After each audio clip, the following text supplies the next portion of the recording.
अखण्डमण्डलाकारं व्याप्तं येन चराचरं तत्पदं दर्शितं येन तस्मै श्रीगुरुवे नमः।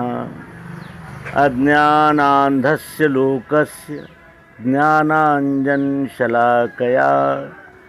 चक्षुरुन्मीलितं येन तस्मै श्रीगुरुवे नमः। अध्यात्म विश्व विज्ञान यूट्यूब चैनल पर आए हुए सभी बौद्धिक पुरुषार्थी, विचारवान और अध्यात्म विषय के अभ्यासक सभी का हार्दिक स्वागत और समादर करते हैं। मित्रों, कुछ दिनों पूर्व द्रमुक के नेता उदयनिधि स्टैलिन इन्होंने सनातन धर्म और संस्कृति के विषय में कुछ अनर्गल प्रलाप किया था और इससे बड़ी हलचल सी हुई और राजनीतिक क्षेत्र में उसका इफेक्ट देखने को मिला। इस सनातन के विषय में जो सिद्धांत है उसका अनुसंधान करने वाले, उस पर लेखन करने वाले, विचार करने वाले और अपना तर्क समक्ष रखने वाले विद्वान उनकी बातों की ओर किस दृष्टि से देखते हैं, ये जानना भी आवश्यक है। हम इस अंक में हिंदू संस्कृति के एक खोजी, हिंदू विश्वकोश के लेखक और जवाहरलाल नेहरू यूनिवर्सिटी दिल्ली के उपकुलगुरु जो अभी निवृत्त हैं, प्रोफेसर कपिल कपूर, इनके कुछ जो लेख प्रसिद्ध हुए हैं उनके कुछ मुद्दों को सीमा में यानी स्वल्प में जानने का प्रयास करें कि वे उदयनिधि स्टैलिन के वक्तव्य की ओर किस दृष्टि से देख रहे हैं। वे कहते हैं कि ये ऐसी बातें हैं कि मैं कल जाकर एवरेस्ट जो पहाड़ है उसे चूर्ण कर दूंगा, ऐसा कहने वाली बात है, क्योंकि वहाँ जब तुम सर पटकोगे तो सर ही फूटेगा, एवरेस्ट का कुछ बिगड़ने वाला नहीं है। और दूसरा, वे कहते हैं कि ऐसा वक्तव्य केवल अज्ञानी और अहंकारी व्यक्ति ही कर सकता है, दूसरा नहीं कर सकता। फिर वे कहते हैं कि उदयनिधि ये शब्द संस्कृत है। यदि उनका आक्षेप है कि सनातन ये संस्कृत शब्द है और इसको समाप्त करना चाहिए, तो सर्वप्रथम उन्होंने ही अपना नाम बदलना चाहिए, क्योंकि वो संस्कृत में है। और वे आश्चर्य भी जताते हैं कि किस तरह ये विधानसभा तक पहुँचे होंगे और इतना अज्ञान और इतनी मूर्खता इनमें कहाँ से आ गई। इसके विषय में भी वो आश्चर्य जताते हुए कहते हैं कि शायद उन्होंने सनातन को समाप्त करने के साथ साथ घरानेशाही, जिसे परिवारवाद कहते हैं, वो भी समाप्त करने की बात कही होती तो स्वीकार्य था। फिर वे कहते हैं कि भारत की संस्कृति ज्ञान की उपासक है और संस्कृति का संबंध बुद्धि के साथ आता है। देह की हत्या करने से संस्कृति नामशेष नहीं होती, समाप्त नहीं होती।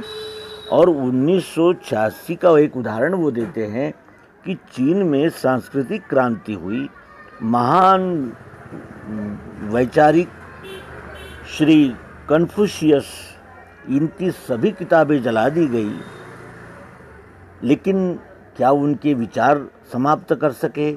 नहीं, क्योंकि आज चीन ने दुनिया भर में 100 से ज़्यादा विश्वविद्यालयों में कन्फ्यूशियस के नाम से अध्यासन शुरू किए हैं। तमिलनाडु का सनातन धर्म से क्या संबंधित है, ये प्रश्न जब उनसे पूछा गया तो वे कहते हैं कि दुनिया की सबसे पुरानी यदि कोई जिंदा संस्कृति है तो वो अपनी भारतीय संस्कृति है, जो ज्ञान की उपासक है। भारतीय सभ्यता शुरू से ही ज्ञान केंद्रित रही और मूल्य आधारित रही। अपने बौद्धिक ग्रंथों का भंडार ही इतना है कि एक ओर से सारी दुनिया के ग्रंथ है तो दूसरी ओर भारत के संस्कृत, पाली, प्राकृत, प्राचीन तमिल भाषा के ग्रंथ है।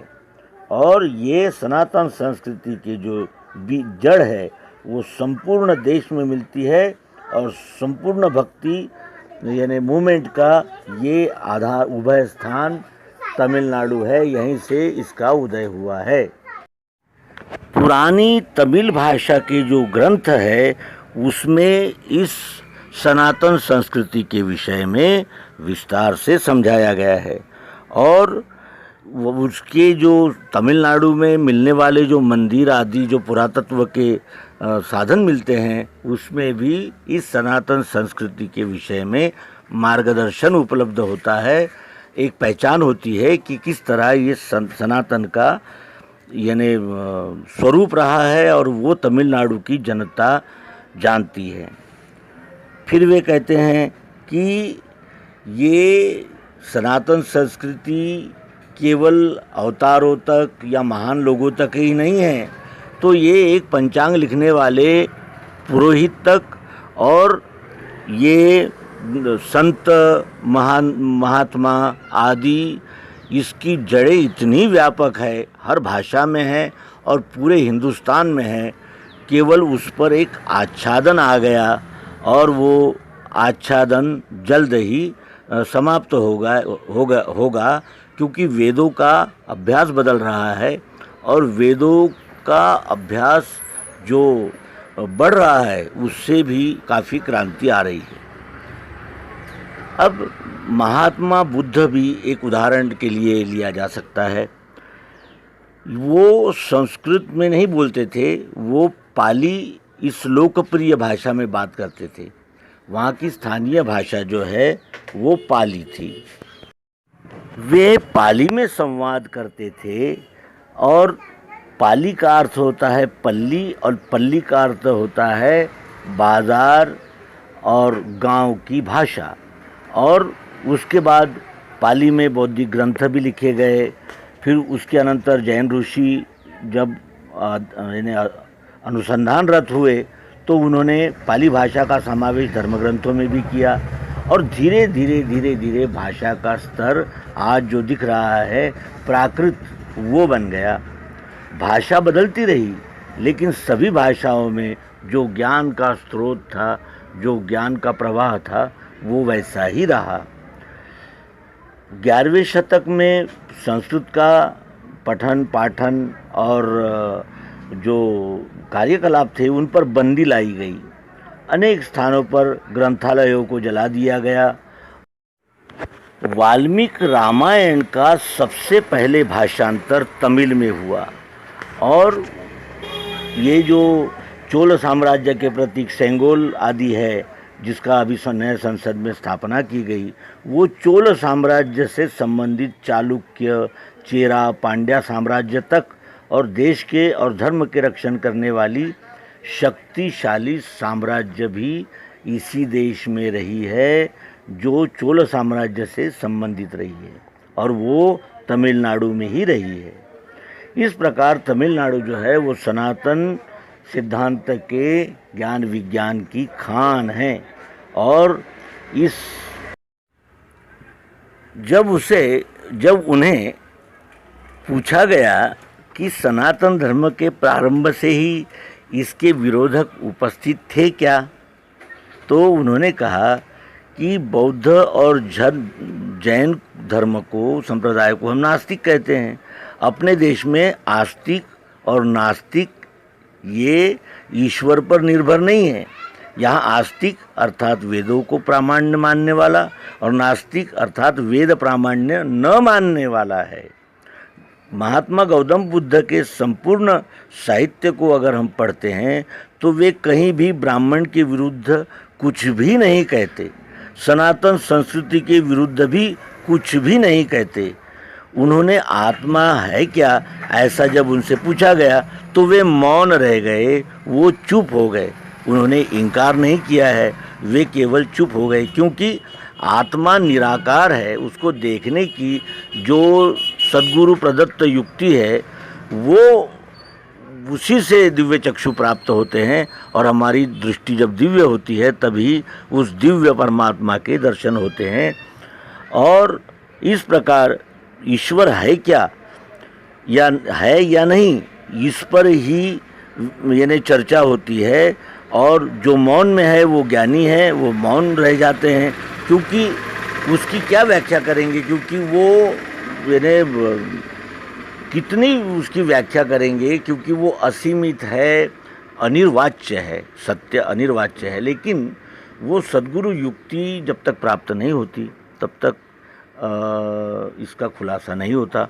तो मित्रों, ये हमारी दृष्टि से प्राध्यापक कपिल कपूर, जो जवाहरलाल नेहरू यूनिवर्सिटी के उपकुलगुरु रह चुके हैं और उन्होंने हिंदू संस्कृति पर अनुसंधान किया है, हिंदू विश्वकोश के वे लेखक हैं। इनके विचारों को सम्मिलित करते हुए हमने अपना दृष्टिकोण अपनी भाषा में रखने का प्रयास किया है। आशा है हमारे पाठकों को अवश्य अच्छा लगेगा। धन्यवाद। नर्मदे हर। सद्गुरु भगवान की जय।